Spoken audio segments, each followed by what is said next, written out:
The Boeing Voluntary Investment Plan. We're going to look at that here. A subscriber has sent me this a few months back, and I've been meaning to visit this. I just forgot. So let's dive into this. Now, this he sent dated 2016. Presumably, it hasn't changed much. Hard to imagine it changed much. But, Boeing's in the news now. It's always in the news. So let's dive into this if we shall. So I don't know if this is applicable to you or not. If it is, and you find value out of this, share this video with others in Boeing, and that helps support the channel, and they might find something else of value with this too. So let's go down to this. I want to see, we're going to go to the table of comments here, contents. Eligibility, how to enroll and start saving. Looks like they have automatic enrollment, auto escalate. Well, let's just look at this. Okay, so we're just going to dive into it. Eligibility, you're eligible to participate if you're a non-union employee or an employee of the company represented by one of the unions that are currently participating, paid directly through the company's payroll department and not on layoff or leave of absence. They talk about the bargaining units that they have, all those various unions. Whew, man, that's going to be tough keeping track of all that. You're not eligible to participate if you're an active participant in a different 401k plan sponsored by Boeing. You're a non-resident alien working for Boeing Control Group. You're important. Okay, so basically, all right, it looks like pretty much everybody is. All right. If you are eligible to participate, you may enroll to start making contributions to the VIP anytime after your hire date. Okay, that's cool. Anytime after your hire date, you can start deferring money. Let's see what they say about vesting. Automatic enrollment. If you are a newly eligible employee, you will be automatically enrolled in the VIP at a base pre-tax contribution rate of 4% of your base pay. So if you're new, they're automatically put 4% of your base pay in there. The automatic enrollment will become effective as soon as possible after 60 calendar days from the date you become eligible, usually within 2 pay periods. All right. If you're automatically enrolled, you may request a refund of your pre-tax contributions.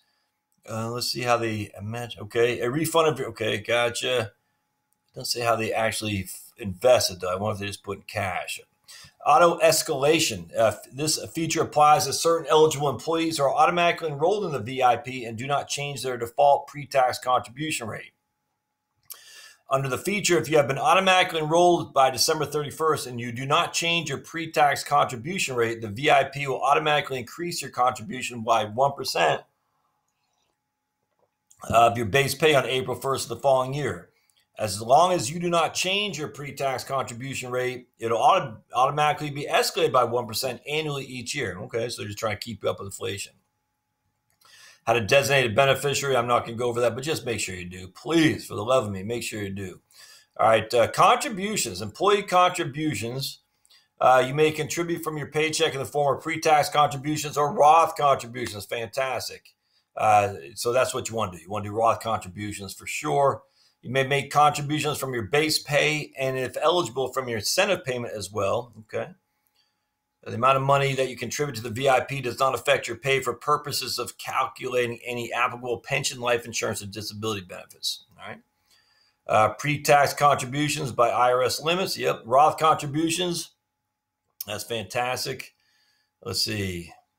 If you reach the IRS limit on pre-tax and Roth contributions before the end of the calendar year, then your contributions will automatically switch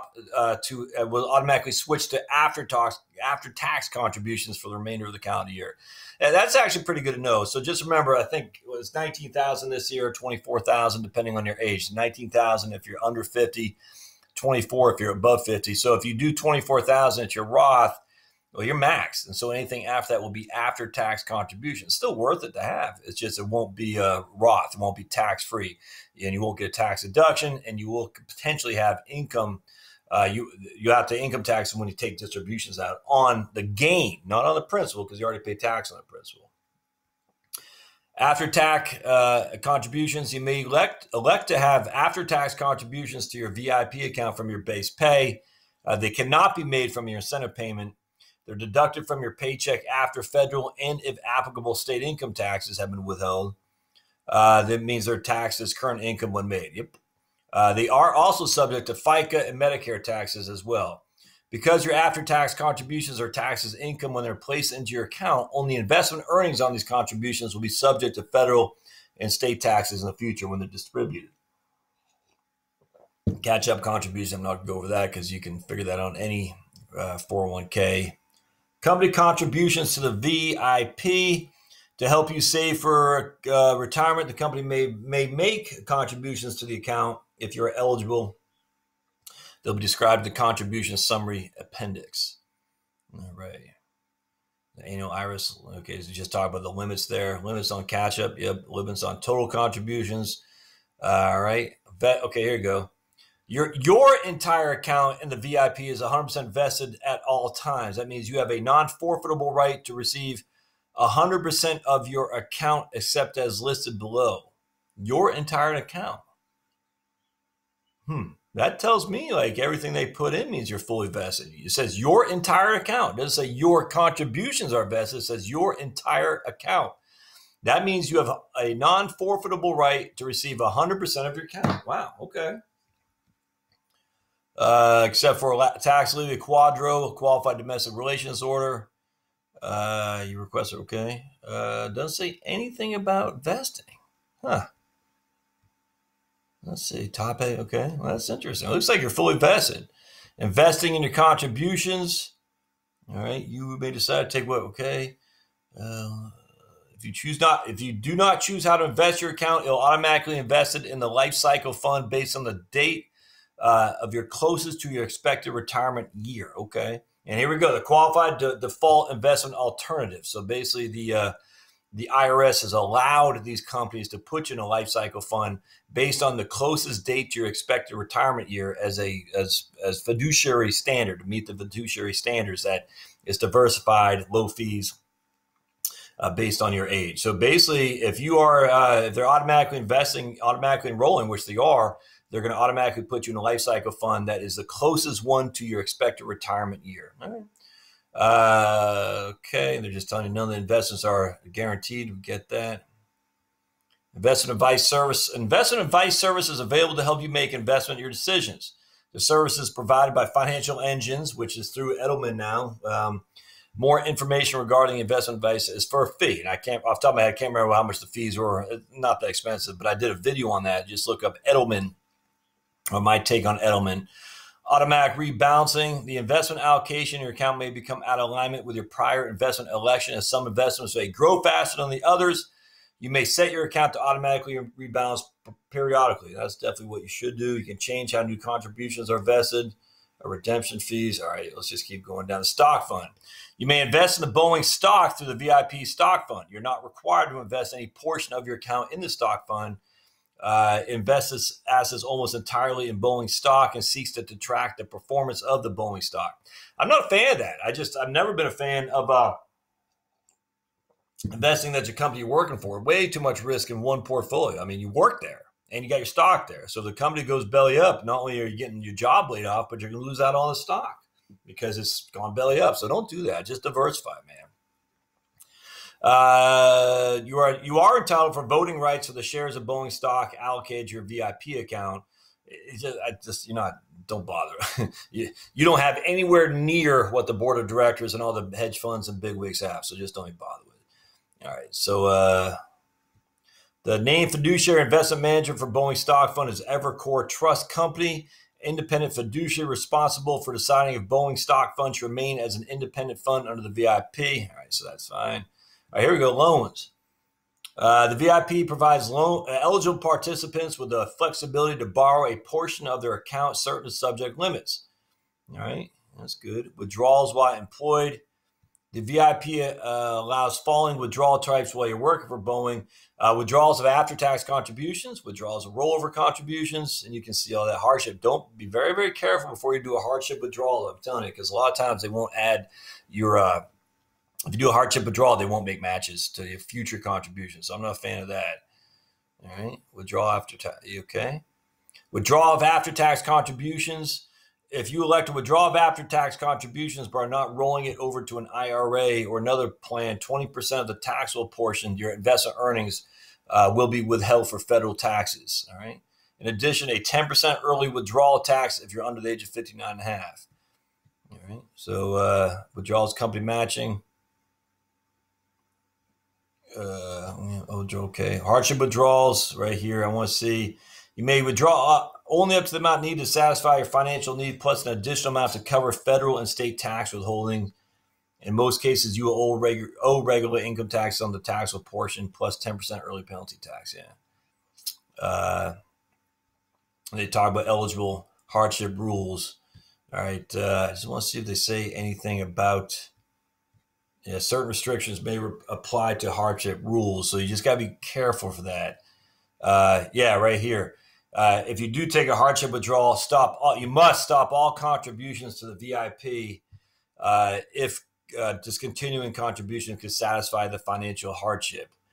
Well, here you go. Well, no, you must, if it could satisfy the financial hardship. If you take a hardship withdrawal, your contributions will continue unless you request that payroll deduction stop. Yes, there it is. However, any other applicable company matching contributions will stop during the 6-month period following the withdrawal. So be very, very careful if you're going to take withdrawals, because you don't want to leave those matching on the table. All right, so that's just withdrawals. That's just distributions. I'm fine. We talked about that. So, all right, here we talk about NUA. If you receive a lump sum distribution, and that includes an in-kind distribution of the Boeing stock from the stock fund, special federal tax treatment is available under circumstances, which is called net unrealized appreciation, NUA. The NUA on a share of stock equals the market price of the share when it's distributed from your VIP account minus the cost of the share when it's purchased for your VIP account. In other words, it is an increase in the value of the share of stock while it's held in your account. For purpose of above, lump sum distribution means a single distribution received within 1 calendar year after the time you reach the age of 59 and a half. If you receive Boeing stock in kind in a lump sum distribution, then you'll not be taxed on the NUA at the time. Instead, you'll be taxed on the NUA when you let her sell it. When you do, the tax will be applicable as a capital gains rate, which is usually lower than ordinary income tax rate. In that case, the tax on the NUA is deferred and may be lower rate than the tax you on the rest of your account. So, for the lump sum means a single distribution received in 1 calendar year after you're no longer employed. Okay. In addition, when you sell the stock, if the value has increased since the date you received the distribution, the additional appreciation may be taxed at the applicable capital gains rate, depending on how long you've held the stock. So a lot going on with here we go, pre-tax. So an example. Assume you made pre-tax contributions and invested them in the Boeing stock fund. Assume that when the Boeing stock fund units were contributed to your account, they are worth $1,000. You now receive an in-kind distribution of stock worth $1,400 of a lump sum distribution. The NUA, the net unrealized appreciation, is $400. At the time of the distributions, you are taxed on the $1,000 at ordinary income because it was pre-tax. Remember that? But you may defer paying tax on the $400 until you later sell those shares. If the shares are worth $1,700 when you sell them, the $400 of NUA would be taxed at the applicable capital gains rate, and the additional $300 would be taxed according to how long you held the stock since the time of the distribution. So if you held it for over a year, it would be taxable as long-term capital gains as well. Alternatively, if your stock distribution was not part of the lump sum distribution, you would be taxed on the full $1,400 as ordinary income. If you eventually sold the stock for $1,700, you'd be taxed on the additional $300 as a capital gain. Does that make sense? So there's a lot going on there. So assume you made pre-tax contributions, so you didn't pay anything on the front end into the Boeing stock. You assume that when the Boeing stock funds were contributed to your account, they were worth $1,000. That's your cost basis, essentially. Now you receive an in-kind distribution of $1,400 as part of a lump sum. That $400 is not taxed as ordinary income, and you may defer paying tax on the $400 until you later sell those shares. And then if you defer for over a year, it'll be taxed as long-term capital gain. So that's pretty good. All right, let me talk about rollovers, distribution of your account if you die. Loans, if you have outstanding loan when you die, your outstanding loan balance will be considered a distribution to your estate. All right, your estate will be responsible for taxes on the taxable part of the distribution. Let's see real quick. Payments to not, if your account exceeds If the initial beneficiary dies, your account will be distributed. Your sole survivor may leave the money in the VIP. Okay, so basically, yeah, it's typical. You got 5 years in which to do something for non-spouse beneficiary. If you're a spouse beneficiary, you certainly could roll it to your IRA. The surviving spouse may elect to roll over the entire account balance to another retirement plan, IRA, Roth. There's a lot going on there. I'm not going to go too deep in there. Okay, cool. All right, so that's okay. So let's get out of this one now. We're going to let's pause for just a second. What we're going to do is we're going to stop this video. We're going to go on to the next one to talk about the investment options that they have, the Roth and stuff like that. So there can be a couple of videos with the Boeing VIP plan.